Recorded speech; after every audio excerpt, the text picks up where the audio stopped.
Hello, welcome to Veilcast. It's nice to have you here. Today we'll be talking about how to ace programming interviews, and I am here with. Please, can kindly introduce yourself? Okay, my name is Anthony Adidaya. I'm Okay. a software. I think that's.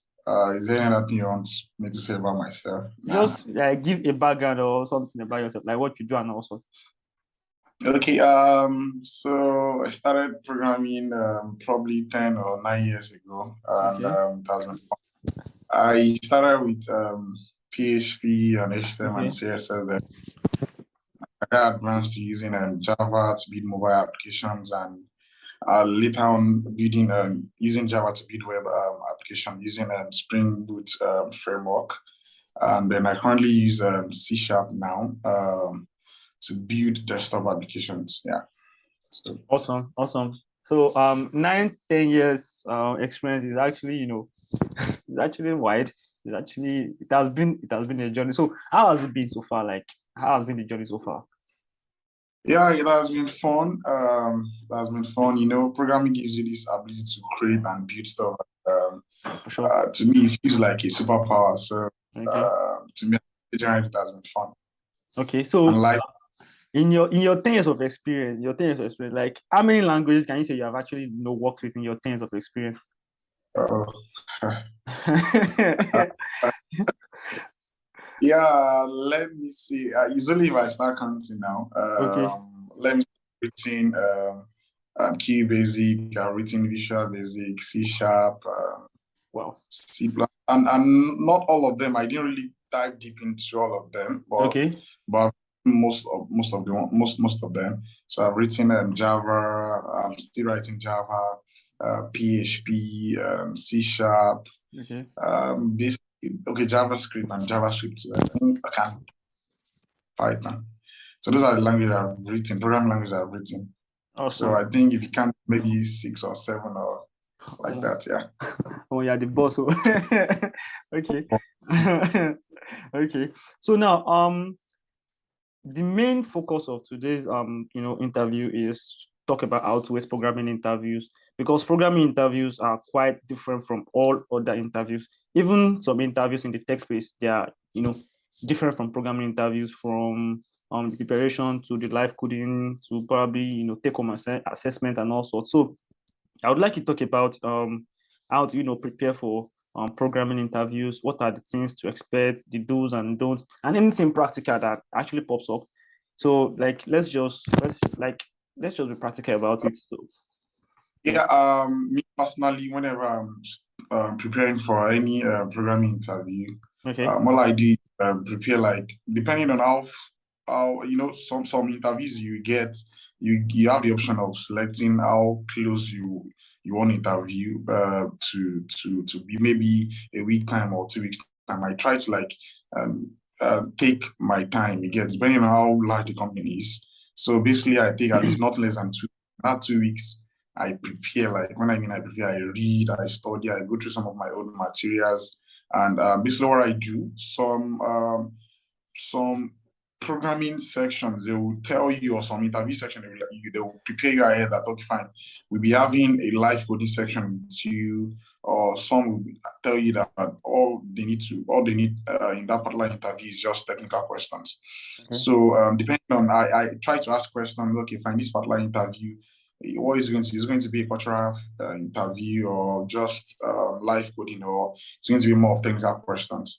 So I prepare depending on the type of interview. If it's a cultural interview, definitely you know that they want to understand, they want to be sure that your culture, your own personality fitting into their own work environment. So if it's a algorithm question, or if they tell you that it's going to be more of algorithm questions, you know that you need to start learning data structures and algorithms. Okay. I need some design patterns and system design, something like that. So I prepare with those three major things: algorithms, system design, and the design patterns. So I focus majorly on that. So I already have a lot of readings I've done in the past. So I take them, I read over them, and check some like, questions on occurrence. Try to solve some of those questions. Check some of my old questions, some the ones I've solved. the past and try to like go through them over and over again, and learn some techniques to like answer some questions. So basically that's what I do. And depending on the program language that will be used. So if for on a lot of developers, they have like different resume depending on what kind of role they're applying for, you get. Exactly. So if it's going to like be like a kind of back end interview, or maybe they're focusing more on, let's say you're working as a back-end engineer, definitely you want to use a language that we suit that. For me, I use Java. So for that kind of interview, I know I'm going to be using Java to like solve some of those interview questions. So in some cases, I use JavaScript to solve the interview question. If some companies don't care about what language you use to solve their question, in as much as you solve it. But some, they are concerned I use JavaScript to solve so question, and like that I get to. So the language too, I prepare with the language that I know that might be most relevant in that particular company, in that particular role. So so if it's going to be a STEM design, if it's going to be last one, I think technical interview, right? So if it's the technical interview, all I need to prepare for is that they would definitely want to know some of your experience and the way you were able to like solve some problem in the past. So you must be able to talk about the project you built, and you have to go in depth, like talk about the technology used in building the particular project and how impactful that particular project became. So I prepare, I check some of my own projects, I select, I'm intentional about some of those questions you get. So I prepare ahead. Like if they ask me this kind of question, this is the way I'm going to answer it. And I just, you can build a very good project and you don't have to like present it.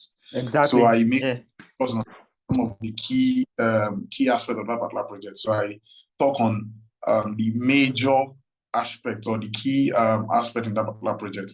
And you might be asked questions like, what is your since you're building project, or you've been writing programming, or you've been doing stuff like that, what is your toughest challenge you get? So you must prepare for questions like that.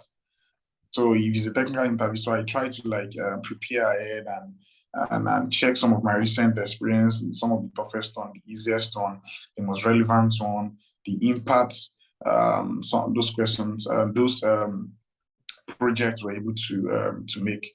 So basically, that's how I do my preparation, and in some cases you might need to like maybe have a kind of coding section with a friend, and just if you're a beginner, you want to do something like that, you want to like practice with some of your friends and just tell them to ask you questions or solve algorithmic questions together. And one thing you want to do when solving algorithmic questions, that you have to make sure that you don't just see questions online and start cramming them. You have to understand the way they work, and you must be able to like explain your thought process. Like if I give you a question and say, find me the largest number in an array, for example, you don't just start writing code. You have to like break them down into steps. You have to like explain to me how your thought process while trying to solve that particular problem. Like you can try different approach and tell me why that approach might not be optimal yet. So then you tell me why this particular approach is optimal, and you break them into steps. You do this, you write a for loop, you declare this. The reason why you are solving that particular problem, you have to like carry the interviewer along. A lot of people make that mistake. They just give them question before they just start writing the proper part, then enter run. You even if you get to run it, the interviewer might not be convinced enough that you are just lucky, you just pick an algorithm question and you solve it. So another thing is when answering technical interviews, you want to be calm while answering questions. You don't want to just jump into answering whatever question they asked you get. So you want to understand why the interviewer is asking that question. So, and that's where I approach it. So if I'm asked a question, I try to make sure that I mention all the key points, or I try to reason as that interviewer to understand why he might have asked, or why she might have asked that particular question. Then I try to mention the key points while answering that particular question. I don't just I do this or just keep talking like that. You have to make sure you take note of the key points while answering those questions. yeah, that's all I can say for now. If you have a question. Awesome. Thank you very much. That was super helpful. There are some things that are actually penned down here. So now, in a technical interview, program interview, so there's this first question that gets asked, and there are many ways that you can answer it. So a recruiter or an interviewer can actually ask you that, tell us about yourself. Some people may say a lot of things, and at the end of the day, everything they say is just off point. So according to you now, in your own opinion, what's the best way to introduce yourself to an interviewer? Yeah, it varies. I use different approach, but one of the Okay. major thing I try to talk about, give them my full name, although which I know they already know, but Okay. my full name. I want them to understand when I started programming and when I started programming professionally. You might have started programming maybe for a long time again, but you want to let them know, okay, fine. I started working professionally at so point. It doesn't matter if you're a student or when you started working, when you get your first pay. To me, that's when you started working as a professional. Okay. Professional. But you want to guide him through that story. That okay, fine. My first project was so, and this is what I was able to do. I talk about each project after I introduced myself, talking about the languages I started with, and I talk about every project I've worked on, not every project, but every important project I've worked on. You might have worked on 20 projects, but you might just talk on maybe 4 or 5, 10 that you know that they are relevant or they will find them insightful. You get so For that I particular focus role. exactly on that particular. So I focus more on those important projects that I've worked on in the past that they might be interested in knowing about. So I can tell them, guide them through. Fine, I worked in so place. I spent so time in so place, and while I was there, I was able to build so application. Then next thing, go to the next company, talk about some of the application, the other application I built there, and you have to talk about your impact in that company, in that role too, because anybody that wants to employ anyone wants to be sure that this person they're employing will be impactful, not that you just be there and they will be wasting money and you will not make any impact while you're working with them. So you want to make sure that everything you talk about are the things that are impactful. You can try to change some little things. You don't have to maybe some things that some fun part about you. Okay. While I was in the company and I make friends and we play games and reasonable company most times I know about that. I know you play games a lot. you want how to work and you Yeah. understand the part you get. So yeah. So and you don't want to be this work. Yeah, though it doesn't really matter, but you can also chip that in if you have the opportunity to. So I talk majorly about the projects I've worked, the important projects I've worked on in every phase, and what language and technology I used, and what that particular project solved, the problem that particular project solved, and in some cases, you might not be able to declare or speak about, depending on contract you sign with some of your past employees, you might not want to maybe talk about going in depth into some of your old projects. You get so, and if you're just starting, maybe this is your first or second interview or first interview, or maybe you've not really worked with a firm before. Okay. You can talk about some of the side projects and talk about the impact that particular side project and the solution you try to the problem you try to solve. So that's one thing you can approach. You can, like, when I was in school, I built some application like GPA Great calculator and calculator. some minor project like that. It might not be a big project, but it has a defined impact to get. So that's what you want to kind of focus on. That's if you've not worked with a firm before. And yeah, I think basically that's it. All right. Awesome. Thank you very much. I was actually feeling everything you were saying. Like, I'm feeling everything. I'm actually feeling everything. So now, we've talked about a lot of things. So now I want to ask you a question. I also want like a yes or no answer. Then I will now ask the question that follows. So as a technical person, a programmer, a developer, a soft skill is it very, very important? Yeah. Yes. All right, cool. Yes. So now, can you just list a few soft skills that you feel is very, very important and why you think is very, very important? Okay, number one, communication skill is very important. So Okay. one of the reasons why you have to be good at communicating. A lot of people are very good and they can't really express themselves. Like Okay. tell them to about maybe what project worked on, you see them, they just flop and they can't just compose themselves.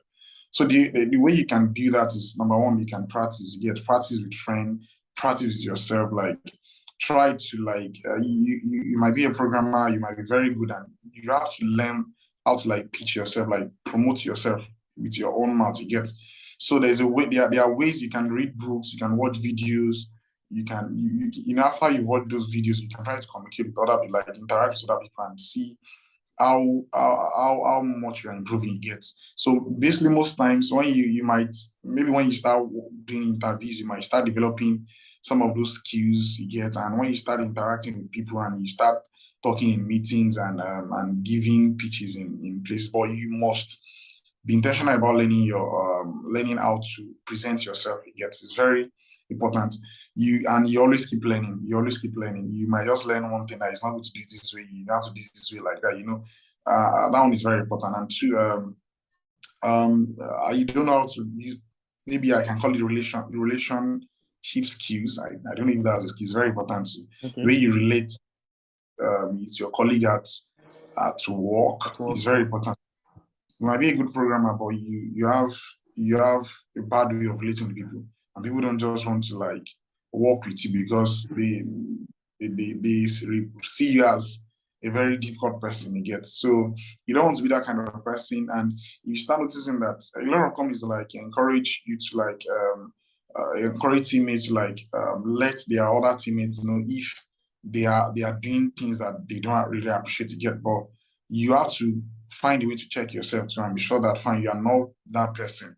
You get. And if you see that you're finding difficult to interact with a particular person, find a way to like reach out to them and resolve things. You get. Find a way to make sure that you find the way this person thinks and you know how to handle that person appropriately. You get. So it's very important how to relate with people, each other thing. Writing skill is very important. So you need to learn how to like compose emails. You need to learn how to address people in emails and even in chats. Now, a lot of people get jobs on LinkedIn. You need to know how to like communicate with people effectively on some of those platforms. So much other skills. I think those are the ones I can remember for now. Awesome. Yeah. Thank you very much. Thank you so much. So now, we're gradually, coming down the ladder. So there's this very, very important question that always bother a lot of people out there. Now, it's your first interview. Most of the time, program interviews might be 3 rounds. The first call, the second call, the third call where you get to take home an assignment, and the last call for the offer. So now, if at all you ace it to the third call and you are now at the final stage where they ask you, okay, how much, like, what's your expectation? So how do you determine the pricing, like your words? How do you give the recruiter or the interviewer? How do you tell them, okay, this is how much I want and this is how much I want to collect from the company, like your expectation when it comes to salary? Like how do you calculate? Okay, one thing.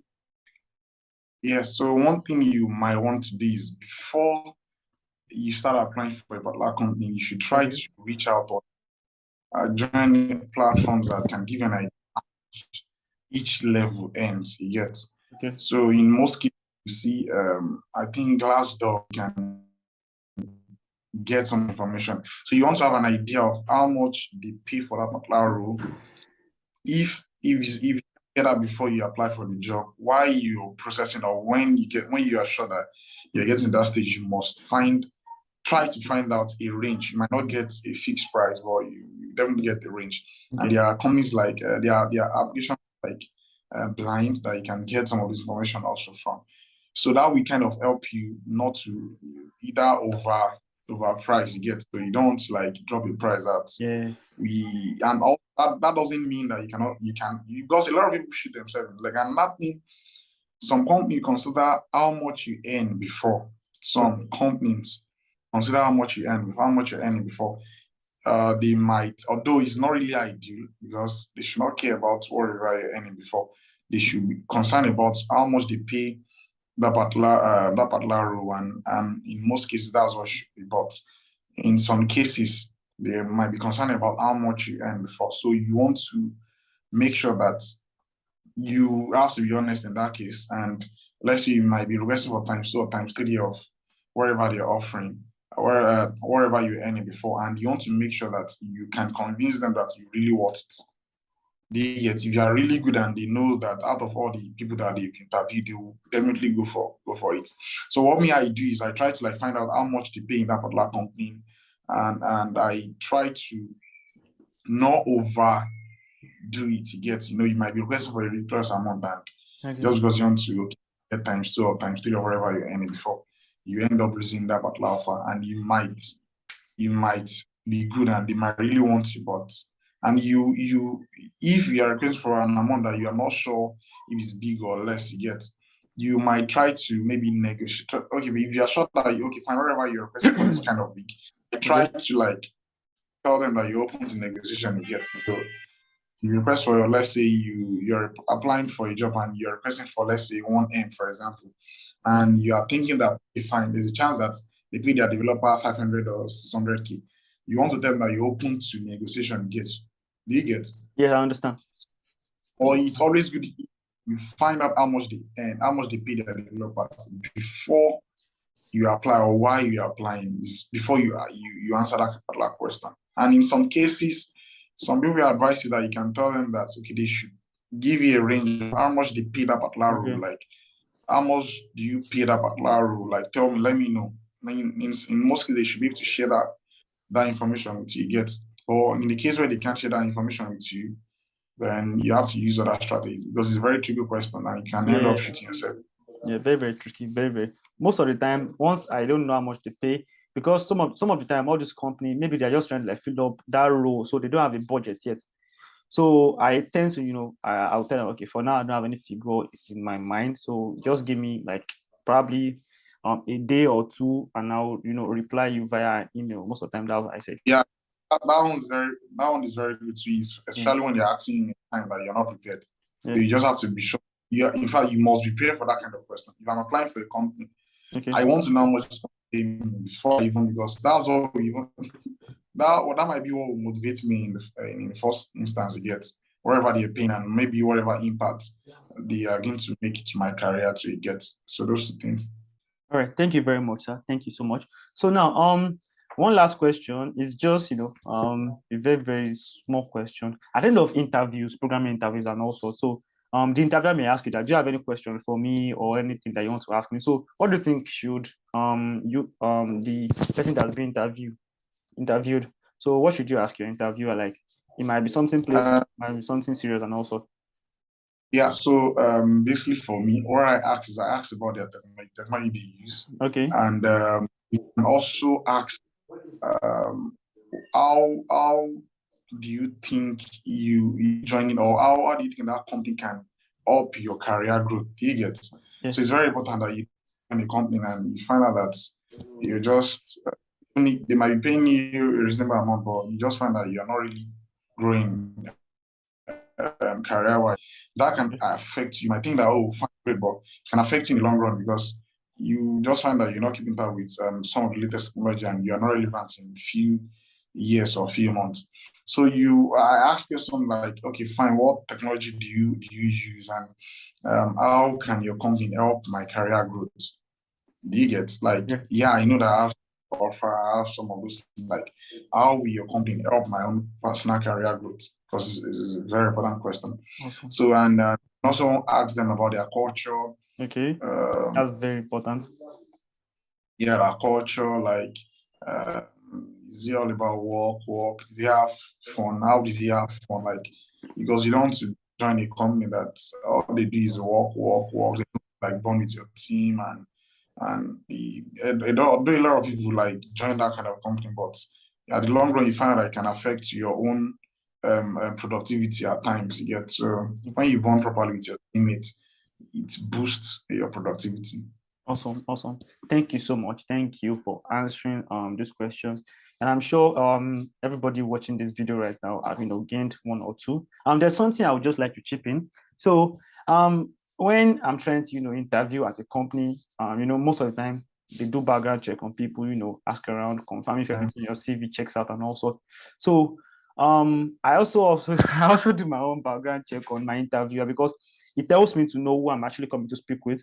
Because there was a time I spoke with someone, she was an interview. Like when I checked her LinkedIn, like I was actually scared, but okay, I didn't. Okay, this is the person I'm coming to talk with. So I have to, like, work more on myself to know, like, okay, this is what I'm trying. So it's very, very advisable for you to also do your background check on the person that is coming to interview you. Check our LinkedIn or his or her LinkedIn, just look at what they have done, so that, okay, you'll be able to, like, prepare very well. You can bond perfectly, because most of the time interviewers, once they see the way you vibe with them, and they say, okay, this person is a cool person, automatically they may like you, and now it's now left for you to prove yourself and show how useful you are to the company if selected.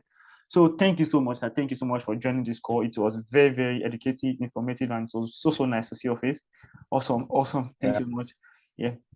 So thank you so much, guys. Thank you so much for watching. I guess this is where we call it a day. So thank you, and I'll see you next time. Bye bye, guys.